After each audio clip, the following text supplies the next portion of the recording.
ہر انسان کی جو زندگی ہے وہ اس کی عمر سے 4 مہینے زیادہ ہے، اس لیے کہ انسان ماں کے پیٹ میں اس سے 4 مہینے قبل ہی اس میں روح پڑ جاتی ہے، وہ سانس لے لیتا ہے۔ 4 سے 5 مہینے ہوتے ہیں، تو چوتھے مہینے اس کو سانس آ جاتی ہے، اس کی دھڑکن محسوس ہوتی ہے اور اس کی جو باقاعدہ اس میں زندگی کے آثار آ جاتے ہیں۔ یہ اس نظام سے اللہ نے انسان کو پیدا کیا۔ جب اموات تھے، کچھ بھی نہیں تھے، تو اللہ فرماتے ہیں فَأَحْيَاكُمْ، میں نے تمہیں زندہ کیا، زندگی دی، حیات دی، اس دنیا میں بھیجا۔ ثُمَّ يُمِيتُكُمْ، اس کے بعد ایک وقت ایسا آئے گا کہ انسان کو پھر مرنا ہے۔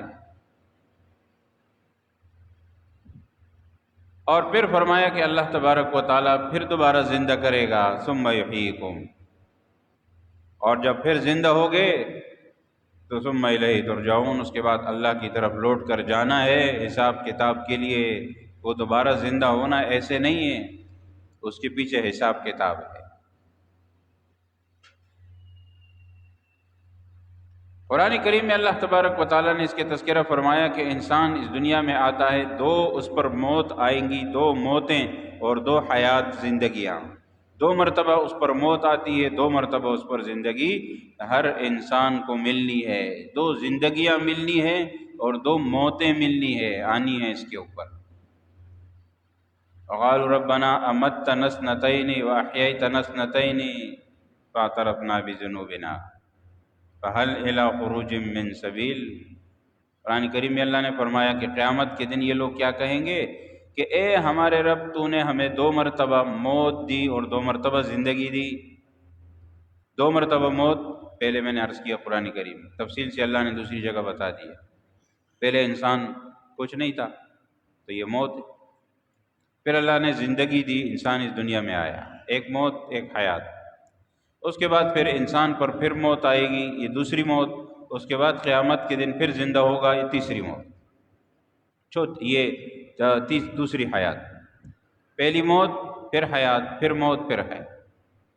2 موت اور موتیں اور 2 زندگیاں، 2 بار جینا اور 2 بار مردہ ہونا اور عدم ہونا، یہ انسان کے لیے لازم ہے۔ اس میں سے 3 پر تو سب کا اتفاق ہے کہ پہلے انسان کچھ بھی نہیں تھا، اس کو سب مانتے ہیں، چاہے کوئی مسلمان ہو غیر مسلم ہو، مانتے تو سب ہیں۔ ہر انسان اس بات کو تسلیم کرتا ہے، اس میں کسی کا اختلاف نہیں ہے۔ پھر انسان اس دنیا میں آیا، اس کو بھی سب مانتے ہیں، اس میں کوئی اختلاف نہیں ہے۔ پھر انسان کو ایک دن اس دنیا سے جانا ہے، اس کو بھی سب مانتے ہیں، اس میں کسی کا اختلاف نہیں ہے۔ مسلمان ہو غیر مسلم ہو، سکھ ہو ہندو ہو عیسائی ہو یہودی ہو مشرک ہو بت پرست ہو آتش پرست ہو، کچھ بھی ہو، اس کو ضرور تسلیم کرے گا۔ سب مانتے ہیں، بڑے بڑے ڈاکٹر بھی مانتے ہیں، بڑے بڑے سائنسدان وہ بھی مانتے ہیں، مرنا تو ہے۔ ہاں، اب صرف چوتھی بات رہ جاتی ہے کہ بھائی 1 مرتبہ زندہ ہونا اور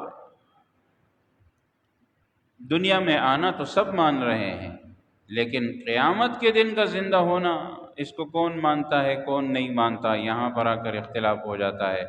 مسلمان اور آفاقی مذہبوں والے، آسمانی مذاہب والے اس بات کو مانتے ہیں کہ قیامت آئے گی، دوبارہ زندہ ہونا ہے، لیکن غیر مسلم ہے، آتش پرست ہے، بت پرست ہے، دوسرے لوگ ہیں، ان کے ہاں اس چیز کا عقیدہ نہیں ہے۔ چنانچہ مشرکین کے بارے میں قرآن کریم میں اللہ تعالیٰ نے ذکر فرمایا، یہ مشرکین قیامت کا انکار کرتے تھے۔ قال من یحیی العظام وہی رمیم، کہتے تھے کہ جب انسان کی جو ہڈیاں ہیں وہ بوسیدہ ہو جائیں گی تو دوبارہ اس میں زندگی کیسے آئے گی، کیسے ہو سکتا ہے؟ عقل کی بات۔ تو اللہ تعالیٰ نے فرمایا اگر اس طرح سے سوچنا ہے تو پہلے بھی تو تم کچھ نہیں تھے، اب تو پھر بھی زندہ ہوئے، اور زندہ ہونے کے بعد مرے ہو، تمہاری بوسیدہ ہڈیاں اور تمہاری راکھ اور کچھ نہ کچھ چیزیں تو موجود ہیں، تمہارا نام بھی تھا اس دنیا میں، تو دوبارہ زندہ کیسے نہیں ہو سکتا؟ جبکہ اللہ نے تمہیں اس وقت بھی زندگی دی، زندہ کیا جب تم ماں کے پیٹ میں تھے، تمہارا کوئی نام نہیں تھا، تمہیں کوئی پہچانتا بھی نہیں تھا، تمہاری کوئی حیثیت نہیں تھی، اس کے بعد اللہ نے تمہیں بنایا ہے۔ یہاں تو صرف زندہ کرنا ہے، دوبارہ جوڑنا ہے، وہاں تو تمہیں بنایا اللہ نے، زندہ کیا۔ جب اللہ پہلی مرتبہ زندہ کرنے پر قادر ہے تو دوبارہ زندہ کرنے پر بھی قادر ہے۔ اسی کو قرآن کریم نے ذکر کیا۔ انسان جب عقل سے سوچتا ہے تو اس کی عقل میں یہ بات آتی ہے کہ جی ٹھیک ہے، انسان مر گیا، دوبارہ کیسے زندہ ہوگا، اس میں دوبارہ روح کیسے ڈالی جائے گی؟ تو اللہ تعالیٰ فرماتے ہیں کہ پھر اس کا جواب تو آسان ہے۔ اگر عقل سے ہی فیصلہ کرنا ہے، سب سے پہلی بات تو یہ ہے کہ بھئی اللہ کا حکم ہے، اللہ نے بتایا ہے، اللہ نے قرآن کریم میں ذکر کیا ہے، لہٰذا ہمیں اور آپ کو ماننا پڑے گا۔ لیکن اگر کوئی کہتا ہے کہ میں عقل سے سوچتا ہوں، تو اللہ فرماتے ہیں کہ اس کا بھی جواب ہے۔ اس کا جواب بھی اللہ نے قرآن کریم میں بتا دیا کہ عقل سے سوچ رہے ہو تو پھر یہ دیکھو کہ دوبارہ اللہ زندہ کیوں نہیں کر سکتا ہے جس نے پہلی مرتبہ زندہ کیا۔ یہ عجیب بات ہے کہ اس بات کو تسلیم کرتے ہیں مشرکین کہ تمہیں کس نے پیدا کیا؟ کہتے اللہ نے پیدا کیا۔ وَلَئِن سَأَلْتَهُم مَّنْ خَلَقَ السَّمَاوَاتِ وَالْأَرْضَ، قرآن کریم میں بار بار آتا ہے وَالشَّمْسَ وَالْقَمَرَ لَيَقُولُنَّ اللَّهُ۔ زمین اور آسمان، چاند، سورج، ستارے اور جتنی بھی مخلوقات، فرمایا کس نے پیدا کیا؟ اللہ نے۔ یہ مانتے ہیں، یہاں تو آ کر بڑے نیک ہو جاتے ہو، کیونکہ ان کے پاس کوئی جواب ہی نہیں تھا نا۔ اگر کوئی وہ کہتے کہ جی کسی اور نے پیدا کیا تو پھر پوچھتے لوگ کس نے پیدا کیا بھائی۔ اگر وہ کہے کہ ہمارے ان بتوں نے پیدا کیا تو قرآن کریم میں اللہ نے اس کے لیے بھی ارشاد فرما دیا کہ یہ تو وہ بت ہیں جو اپنے اوپر بیٹھی ہوئی مکھی کو نہیں اڑا سکتے، ایک پیدا کریں گے۔ وہ حضرت ابراہیم علیہ السلام کا واقعہ قرآن کریم میں ہے۔ قرآن کریم میں ہے کہ کس نے یہ سب کچھ کیا؟ قال کبیرہم ھذا، حضرت ابراہیم علیہ السلام نے کیا کہا تھا اپنی قوم کو کہ اس کے بڑے نے کیا ہے۔ پوچھ سکتے ہو تو پوچھ لو، فسألوہم ان کانوا ینطقون، اگر یہ بات چیت کرتے ہیں تو پوچھ لو۔ انہوں نے کہا یہ کیسے کر سکتا ہے، یہ تو بے جان بت ہے، مجسمہ ہے۔ تو حضرت ابراہیم علیہ السلام نے کہا کہ دیکھو میں تو یہی کہہ رہا ہوں، جب یہ یہی نہیں کر سکتا تو پھر تمہارے اور کام کیسے کر سکتا ہے؟ تم تو کہہ رہے ہو کہ ہمیں پیدا کیا، تم تو کہہ رہے ہو کہ ہمارے کام آئے گا، ہمیں اللہ کے عذاب سے بچائے گا، ہمیں بیٹے دیتا ہے، بیٹیاں دیتا ہے، اولاد دیتا ہے، ہماری خواہشات، مشکل کشا، حاجت روا، یہ سارے کے سارے کام کرتا ہے۔ یہاں تو حالت یہ ہے کہ تم کہہ رہے ہو، خود مان رہے ہو کہ یہ تو ہل بھی نہیں سکتا، اور قرآن کریم میں اللہ نے فرمایا وَإِن يَسْلُبْهُمُ الذُّبَابُ شَيْئًا لَا يَسْتَنقِذُوهُ مِنْهُ۔ اتنی واضح بات کہ ان کے اوپر مکھی بیٹھ جائے، اور اللہ فرماتے ہیں کہ یہ اگر مکھی اڑے تو یہ مکھی کو پہلے تو نہ اڑے تو اڑا نہیں سکتے، اور اللہ فرماتے ہیں کہ اگر مکھی ان کے اوپر سے کوئی چیز لے کر اڑ جائے تو یہ اس کو چھین کر اس سے وہ چیز واپس بھی نہیں لے سکتے، نہیں لے سکتے۔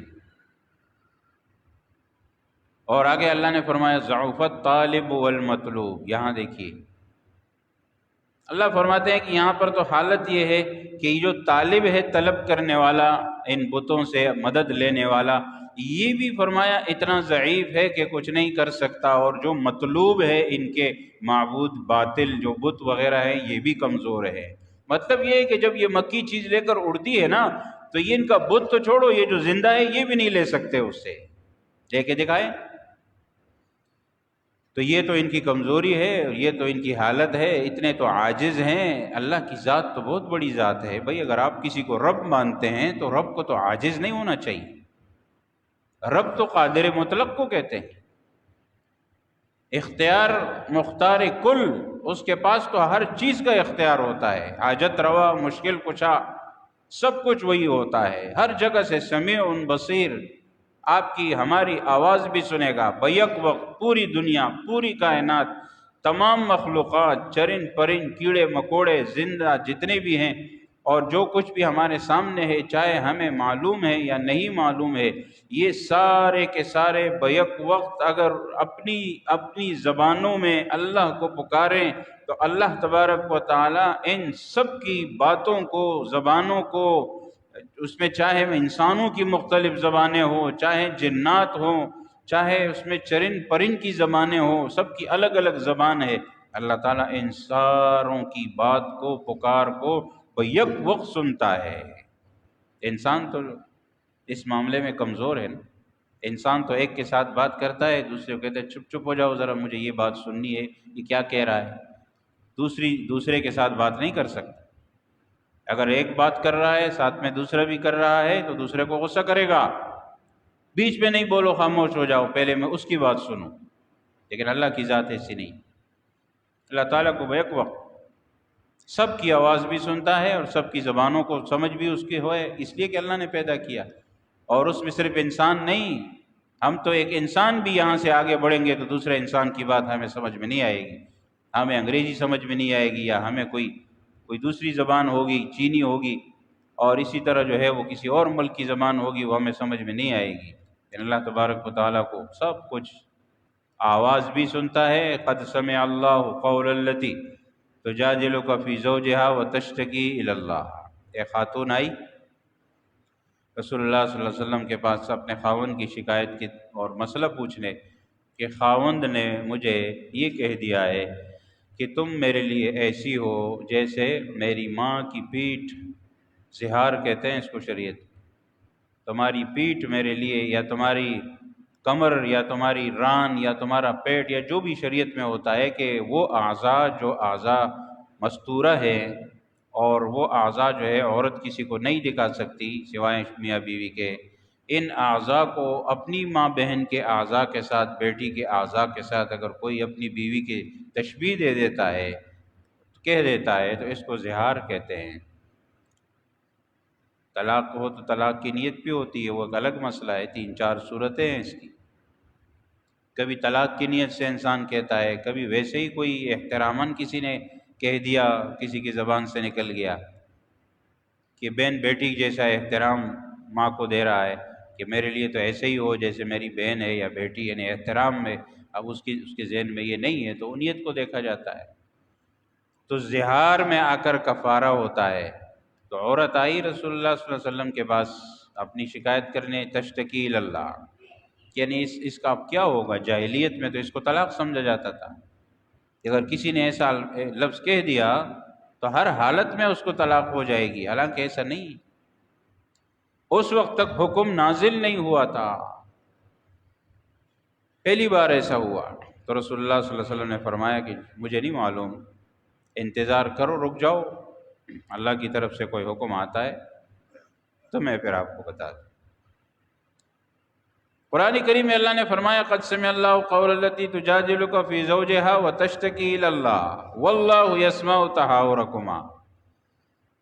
یہاں پر حضرت عائشہ صدیقہ رضی اللہ عنہا فرماتی ہیں کہ میں اس وقت موجود تھی جب یہ خاتون آئی اور رسول اللہ صلی اللہ علیہ وسلم سے بات چیت کر رہی تھی، لیکن میری توجہ نہیں ہوئی کہ یہ کیا کہہ رہی ہے، وہ اپنے گھر کے کام کاج میں مشغول تھی، اور خاتون مسئلہ پوچھنے کے لیے آئی۔ تو عائشہ رضی اللہ عنہ نے کہا کہ میری توجہ نہیں ہوئی کہ وہ کیا کہہ رہی ہے، لیکن اتنا میں نے محسوس کیا اور دیکھا کہ ایک خاتون ہے جو کچھ پوچھ رہی ہے۔ اور اللہ تبارک و تعالیٰ نے جب آیات نازل فرمائی تو اللہ نے فرمایا قد سمع اللہ، اللہ تبارک و تعالیٰ نے یقیناً، پکی بات ہے، تحقیقی بات ہے کہ اللہ نے ان کی باتوں کو سن لیا ہے۔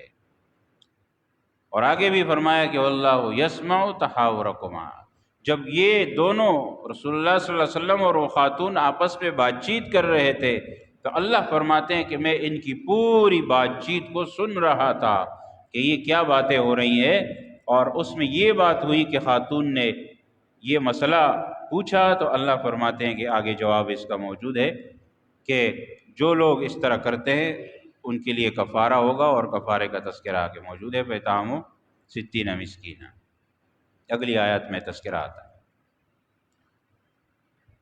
اب اللہ تبارک و تعالیٰ عائشہ صدیقہ رضی اللہ عنہا فرماتی ہیں کہ اللہ نے وہ سن لیا، میں پاس بیٹھی ہوئی اس گھر کے کمرے میں موجود ہوں، مجھے نہیں معلوم کہ کیا باتیں ہوئیں، لیکن اللہ فرماتے ہیں کہ میں نے سن لیا ہے۔ تو اس لیے تو کہتے ہیں کہ نحن اقرب الیہ من حبل الورید، اللہ تعالیٰ انسان کو شہرک سے بھی زیادہ قریب ہے، کہ قریب پاس بیٹھا ہوا انسان تو نہیں سن سکتا، اگر آپ کے دل میں کوئی بات ہے تو وہ تو بالکل بھی نہیں سنے گا، اللہ کو معلوم۔ اسی طرح قرآن کریم میں بہت سے واقعات، بہت سی باتیں ایسی آئی جو انسان کے بس کی بات ہے ہی نہیں سرے سے۔ اذ ہمت طائفتان منکم ان تفشلا، احد کے موقع پر قرآن کریم میں اللہ نے ذکر فرمایا کہ تم میں سے ایسی جماعتیں تھیں، دو قسم کے لوگ تھے جن کے دل میں یہ بات آئی کہ ہم یہاں سے نکلیں، بھاگ جائیں، پیچھے ہو جائیں، کمزور ہو جائیں، پستی دکھائیں۔ اب یہ کون سمجھ سکتا ہے جس کے بارے میں نہ رسول اللہ صلی اللہ علیہ وسلم کو علم تھا، نہ کسی اور صحابی کو پتہ تھا، نہ پوری روئے زمین میں کسی کو پتہ تھا اس کے بارے میں، لیکن اللہ فرماتے ہیں کہ مجھے پتہ چل گیا کہ تم میں سے کچھ لوگ ایسے تھے جن کے دلوں میں کچھ دیر کے لیے کمزوری آئی، لیکن اللہ نے اپنی مدد بھیجی اور اس کے بعد وہ بات نہیں رہی۔ اللہ تو وہ ذات ہے علیم بذات الصدور۔ تو قیامت کا معاملہ جو ہے، بات اس کی ہو رہی تھی کہ اللہ تبارک و تعالیٰ کے ہاں اتنا پختہ ہے، یقینی ہے کہ اس کے بارے میں کوئی شک شبے کی گنجائش نہیں ہے۔ گو کہ مشرکین کہتے تھے، انکار کرتے تھے، لیکن اللہ فرماتے تھے کہ اللہ نے قرآن کریم میں اس کا ذکر فرما دیا بار بار ان کی باتوں کے جواب میں کہ یہ عقل سے فیصلے کر رہے ہیں، تو عقل کی زبان میں بھی ان کا جواب موجود ہے کہ جو اللہ کی ذات قال من یحیی العظام وہی رمیم، پوچھا انہوں نے کہ اللہ تبارک و تعالیٰ ان کو یہ جو بوسیدہ ہڈیاں ہیں ان کو کون زندہ کرے گا؟ تو اللہ نے فوراً کیا فرمایا؟ قل یحییھا الذی انشأھا اول مرہ، اے پیغمبر آپ ان سے کہہ دیجئے کہ وہی ذات زندہ کرے گی جس نے پہلی بار پیدا کیا تھا۔ تو مانتے ہو کہ پہلی بار اللہ نے پیدا کیا تو دوسری بار بھی وہی پیدا کرے گا، اور پہلی بار کام مشکل ہوتا ہے، دوسری بار تو آسان ہوتا ہے۔ اگر عقل سے سوچو، تم عقل کی بات کرتے ہو تو اللہ فرماتے ہیں کہ پہلی بار مشکل ہوتا ہے ایک نئی چیز بنانا، دوسری بار تو آسان ہوتا ہے۔ تو دوسری بار پیدا کرنے میں تمہیں شک ہو رہا ہے، پہلی بار شک نہیں ہو رہا، پہلی بار مان رہے ہو کہ اللہ نے پیدا کیا، دوسری بار کہہ رہے ہو کہ نہیں، کیسے پیدا ہوگا؟ تو اس لیے قرآن کریم بار بار اس چیز کا تذکرہ کرتا ہے، اور قیامت قائم ہونی ہے تمہاری عقل کے مطابق۔ اگر تم کو کہ سب کچھ کیسے ہوگا، آج دنیا نے عقل کی روشنی میں سب ثابت کر دیا ہے۔ یہ باتیں تو اس وقت کی تھی جب لوگوں کے ہاں یہ چیزیں نہیں ہو سکتی تھی، آج تو سب کچھ ہے۔ آج کائنات پر جتنی تحقیقات ہو رہی ہیں، جتنی تحقیقات آسمانوں میں موجود ستاروں پر اور فلکیاتی امور پر ہو رہی ہیں، اور چاند سورج ستاروں پر ہو رہی ہے، یہ بات کھلم کھلا واضح ہوتی جا رہی ہے کہ ایک وقت ایسا تھا جب یہ چیزیں نہیں تھی، اور ایک وقت ایسا آئے گا کہ یہ چیزیں نہیں ہوں گی۔ اس کو تو آج غیر مسلم بھی مانتا ہے، آج کے غیر مسلم بھی اس بات کو تسلیم کرتے ہیں کہ ایسا وقت آنا ہے۔ حدیث میں آیا کہ رسول اللہ صلی اللہ علیہ وسلم ارشاد فرماتے ہیں قیامت کے قریب 10 بڑی نشانیاں ظاہر ہوں گی، ان 10 بڑی نشانیوں میں سے سورج کا مغرب سے طلوع ہونا ہے، یاجوج ماجوج کا آنا ہے، دجال کا آنا ہے، اور اسی طرح اس میں دابۃ الارض، زمین سے ایک جانور کا نکلنا ہے جو لوگوں سے بات چیت کرے گا، اور اسی طرح کی کئی چیزیں جو ہے، دخان، ایک دھواں سا اس کا آنا ہے، جو ایک دھواں نکلے گا، اور اس میں جو ہے پھر بہت سے لوگ ان کی موت کا تذکرہ آتا ہے احادیث میں، قرآن کریم سے بھی سورۃ الدخان موجود ہے۔ یہ چیزیں بھی ہے، اور یہ آخری فتنے حضرت عیسیٰ علیہ السلام کا آنا وہ بھی اس میں ہے، اور احادیث کی روح سے امام مہدی علیہ رضوان کا آنا، پیدا ہو کر اس دنیا میں تشریف لانا، اور اس کے بعد پھر مسلمانوں کی امامت کرنا، اور دمشق کی مسجد میں امامت کے لیے آگے ہوتے ہوئے جیسے ہی وہ آگے ہوں گے، حضرت عیسیٰ علیہ السلام نازل ہوں گے، اور پھر وہ ان کو آگے کرنا چاہیں گے لیکن وہ وہی آگے ہو جائیں گے اور نماز پڑھائیں گے۔ حضرت عیسیٰ علیہ السلام کا تشریف لانا دجال کے مقابلے کے لیے، اور اس کے بعد ان کے موقع پر دجال سے مقابلہ ہونا، حضرت امام مہدی کا پھر فوت ہو جانا، اپنی طبعی موت، اس کے بعد حضرت عیسیٰ علیہ السلام کا بھی کچھ عرصے بعد جو 40 سال یا لگ بھگ تذکرہ آتا ہے، اس کے بعد فوت ہو جانا۔ انتقال کر کے رسول اللہ صلی اللہ علیہ وسلم کے روضے مبارک میں ان کے لیے جگہ خالی ہے، وہاں پر ان کی تدفین ہو جانا، یہ سب قیامت کی نشانیاں ہیں، بڑی بڑی نشانیاں، اور یہ آخری ہیں 10 بڑی نشانیاں۔ تو یہ سب کچھ اتنا یقینی ہے کہ جب یہ باقی چیزیں ثابت ہو رہی ہیں، اب جو 10 چیزیں ہیں بڑی، سورج کا مغرب سے طلوع ہونا، آج کی تحقیقات سے یہ بات ثابت ہے کہ سورج کے ارد گرد جو سیارے ہیں، زمین بھی ایک سیارہ ہے، ان سب کی حرکت ایسے ہو رہی ہے کہ یہ سورج یہاں پر مشرق سے طلوع ہوتا ہے، لیکن ایک سیارہ ایسا بھی ہے جہاں سورج مغرب سے طلوع ہوتا ہے۔ یہ زمین گردش کر رہی ہے، لٹو کی طرح گھوم رہی ہے، اور ایسے سیارے بھی گھوم رہے ہیں۔ تو اب وہ جو سیارے اس ترتیب سے سیدھے گھوم رہے ہیں تو یہاں مشرق سے سورج طلوع ہوگا، اکثر میں ایسا ہی ہوتا ہے۔ لیکن ایک آدھ سیارہ اب بھی ایسے ہیں کہ جو الٹا چلتے ہیں، لہذا وہاں سورج مغرب سے طلوع ہوتا ہے۔ تو اسی طرح اللہ اس بات پر قادر ہے کہ ایک دن زمین کو بھی الٹا چلنا شروع کر دے۔ اگر یہ الٹا چلنا شروع کر دے تو مغرب سے سورج طلوع ہو جائے گا۔ یہ قیامت کی نشانی ہے، اور آج اس کو غیر مسلم بھی مان رہے ہیں، ساری دنیا کے تحقیق کرنے والے مان رہے ہیں کہ جب دوسرے سیاروں پر ایسا ہو سکتا ہے، زمین پر بھی ایسا ہو سکتا ہے، ممکن ہے، اور ایسا وقت آ سکتا ہے کہ جب یہ الٹا چلنا شروع کر دے۔ تو اس کے بعد یہی ہوگا جو سب کچھ یہ حدیث میں قرآن کریم ایک ایک چیز ثابت ہو رہی ہے، کسی چیز کو آج تک کوئی غلط ثابت نہیں کر سکا، تو لہذا آگے بھی جتنی باتیں آئیں گی وہ آئیں گی۔ تو اس لیے آخر وقت ہے، اور جو نشانیاں آ رہی ہیں، جو رسول اللہ صلی اللہ علیہ وسلم نے ارشاد فرمایا کہ میرا آنا بھی قیامت کی نشانیوں میں سے ہیں، تو یہ وہ نشانیاں ہیں، 3 قسم کی نشانیاں۔ ایک وہ ہے جو ذرا دور ہے، جس میں خود رسول اللہ صلی اللہ علیہ وسلم کا تشریف لانا ہے۔ دوسری نشانیاں درمیانی ہیں، جو بہت قریب بھی نہیں ہے، بہت دور بھی نہیں ہے۔ اس میں یہ ہے جو میں نے عرض کیا، جو پہلے احادیث میں آتی ہیں کہ فتنہ زیادہ ہو جائے گا اور عورتیں بے پردہ ہو جائیں گی، مال و دولت کے پیچھے لوگ چل پڑیں گے، بلڈنگوں میں اور اس طرح بڑی بڑی چیزوں میں مقابلے ہو جائیں گے، یہ سب چیزیں جیسے حدیث میں موجود ہیں۔ تیسری نشانیاں بالکل قریبی ہیں، جو یہ 10 نشانیاں بڑی بڑی احادیث میں آتی ہیں، بس اب ان کا انتظار ہے، اور ان میں سے کچھ آئی ہیں، کچھ نہیں بھی آئیں۔ اب یہ جیسے آئیں گی، اس کے بعد حضرت امام مہدی کا آنا اور حضرت عیسیٰ علیہ السلام کا آنا ہے، دجال کا آنا ہے، یہ سب چیزیں موجود ہیں۔ تو اس لیے مسلمانوں کا غلبہ اور مسلمانوں کو حق میں غالب آنا، یہ سب اس کے روح سے ہوگا۔ لیکن حدیث سے صرف ہمیں یہ سبق ملتا ہے کہ قیامت کے بارے میں جب صحابہ کرام ایک صحابی نے پوچھا تو آپ علیہ السلام نے فرمایا کہ تم نے تیاری کیا کی؟ تو قیامت کا تذکرہ یسألونک عن الساعۃ ایان مرساہا، فرمایا قرآن کریم میں کہ بار بار مشرکین یہ سوال کرتے ہیں کہ قیامت کب آئے گی، قیامت کب آئے گی؟ تو اللہ نے فرمایا ان سے یہ کہو کہ قیامت کی علامات تو میں بتا سکتا ہوں، لیکن قیامت کی تاریخ میں نہیں بتا سکتا، مجھے نہیں معلوم۔ مل مسئول عنہا بعالم من السائل، حضرت جبریل علیہ السلام نے پوچھا رسول اللہ صلی اللہ علیہ وسلم سے، تو آپ علیہ السلام نے فرمایا کہ پوچھنے والے سے، جس سے پوچھا گیا ہے، اس کو زیادہ علم نہیں ہے۔ مل مسئول عنہا بعالم من السائل، فرمایا جو تم پوچھ رہے ہو نا، تم سے زیادہ مجھے بھی، جتنا تمہیں علم ہے اتنا مجھے علم نہیں، معلوم، تاریخ معلوم نہیں ہے، اللہ نے تاریخ نہیں بتائی۔ تو اب یہ ہے کہ کوئی کب جب بھی ہوگا، تیاری کیا ہے؟ تو صحابی نے عرض کیا کہ مجھے تیاری ہے کہ میں آپ سے محبت کرتا ہوں۔ تو آپ علیہ السلام نے فرمایا کہ جو مجھ سے محبت کرتا ہے وہ میرے ساتھ ہوگا، میرے ساتھ ہوگا۔ بڑی بات ہے کہ آپ علیہ السلام کے ساتھ قیامت کے دن ہو، جنت کے بڑے درجات میں ہو۔ رسول اللہ صلی اللہ علیہ وسلم سے محبت کرنا ہی صرف کافی نہیں ہوتا، ظاہر ہے محبت کے نتیجے میں پھر آپ علیہ السلام کی اتباع بھی کرنی ہوتی ہے، اور یہ حقیقت ہے کہ محبت ہوگی تو اتباع بھی ہوگی۔ اور اگر کوئی شخص کہہ رہا ہے کہ مجھے محبت ہے لیکن پیغمبر کی اتباع نہیں کر رہا، تو یہ محبت نہیں ہے، یہ دعویٰ غلط ہے۔